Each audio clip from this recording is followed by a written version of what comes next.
Christmas is right around the corner, and for the 8th year in a row, needy children here in Macon County will have presents to open on Christmas morning, all thanks to one Lafayette couple. When you walk inside McClard's Gifts on the Lafayette Square this time of year, you'll see plenty of Christmas trees. On some of them, you'll see angel tree cards. I wanted to be a help to the community and try to give back. So trying to find a way to do that that's very hard. So I come up with this idea to do an angel tree program and not take away from somebody else's program, but kind of start my own thing. So drug my wife into it, of course, and it started out to be a very large undertaking. The first time we did it, it took me 2 weeks to deliver the gifts. So it was like a major deal, very, very hard. And then every year, we'd learn something every year. So we'd learn, we need to do this, we need to do that. And people ask me about choosing the children. Like, how do you choose? Well, I don't choose them. So what we did is we decided we'd go through the school system, because if you think about it, who spends more time with your children than you? That's their teacher. They know more about them than anybody. So we let them pick. We send the letters out to the teachers, and they can pick 3 children per classroom, because it's a lot. We do Red Bull and Lafayette West Side. So we let the teachers choose who they feel like maybe needs the help the most. They send a letter home to the parents. They can accept it or deny it. It's up to them.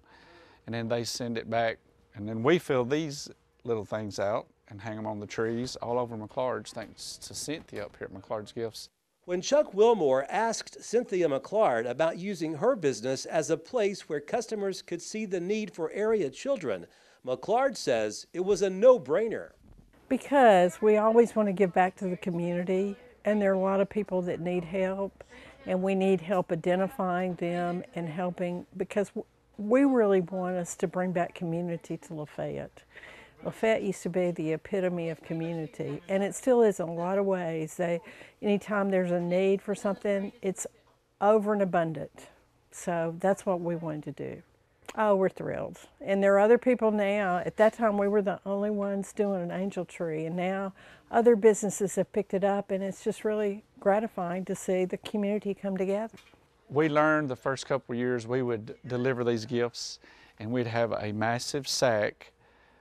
We learned this in the first 2 years, so we'd take the sack to the home, and it'd be 4 other children.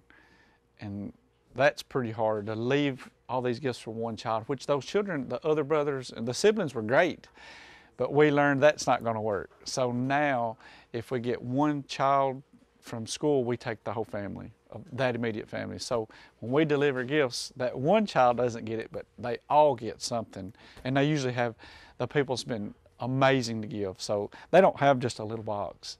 They'll have a trash bag full, and we try to do Santa sacks and stuff. So that's one of the growing pains we learned the hard way. That was tough, and we've learned a lot, and it gets a little better every year. It hasn't got any easier. You have more kids, it gets harder and harder. So in that sense, it's got a little bit harder, but it's been a blessing. It's been good for the community. And I don't think a lot of people this year with COVID are doing it. I think they've cut back. And then I've had people call me, which there's your other catch-22. That's hard because I can't take them. Like, we don't have the resources. If some churches maybe could do it, I don't really know. Nobody's come to me and be like, hey, send me what you don't have.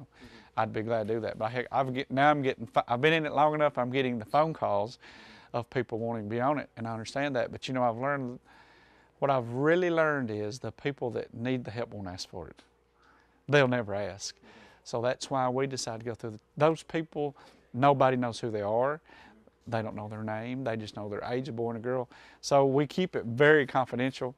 So we know we deliver those gifts, but nobody knows. So that way, I don't think a child would be embarrassed, but we would never do that. So we make it to where nobody really knows. We keep it quiet. I'm extremely happy, but like I said, it's overwhelming. At times, it's like, what have I done? Because, you want to enjoy your own family's Christmas, so it intercedes with that. It all kind of intertwines, and I shouldn't be that way. I should get past all that.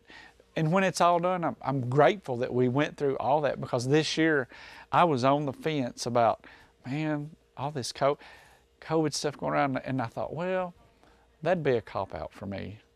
I mean, I'm not saying it's not real and it's not severe, but the survival rate's way better than what they're giving. I think a lot of us realize that. But anyway, I thought, I'm not going to do that. I'm not going to let that determine what I do. I mean, you have a choice to wear a mask, to not wear a mask. Well, I have a choice to deliver gifts or just not do anything. So we're moving forward. We're not stopping. Yeah, we're going to keep going.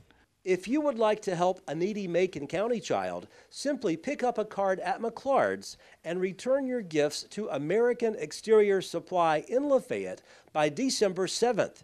Wilmore says if you would like to volunteer to help deliver the gifts, please let him know. Reporting from Lafayette, Barry Hiett, NCTV.